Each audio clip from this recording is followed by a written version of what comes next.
Hi Nanding and all the other friends who want to help out in this music. This is the melody that I've been working on. Actually, I've started ibang songs. So, bale, I'm working simultaneous to sa tatlo, diba? Para to freshen up my mind. That's how I work kasi.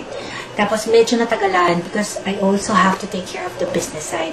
Good thing my background in college, kahit pa paano, diba? The basic principles of accounting, na-apply ko siya. And, hindi talaga tayo mabubuhay, kung the practical side of music, nobody will take care of that part of the business. And since ako yung nagpasimuno, it's a self-appointed task for me. So sometimes during the days that I'm not tinkering with the keyboard, nandun ako, putting together the possible sources of funds, the marketing aspects. So from start to finish, that's how I had devoted the last year talaga. So my structure has to be flexible because of the different hats that I wear.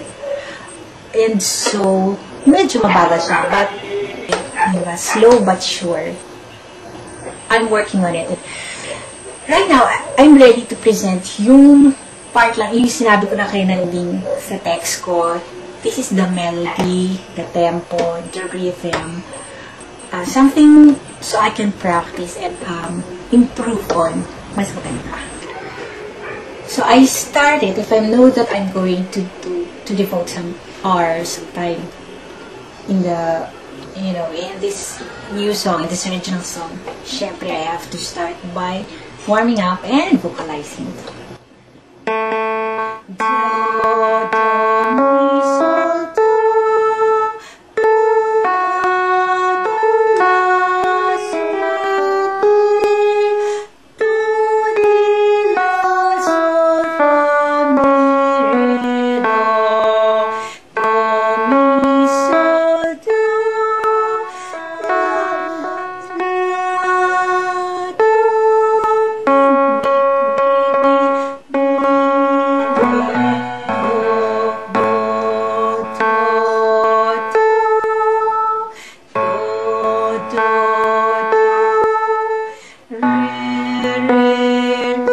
re, re.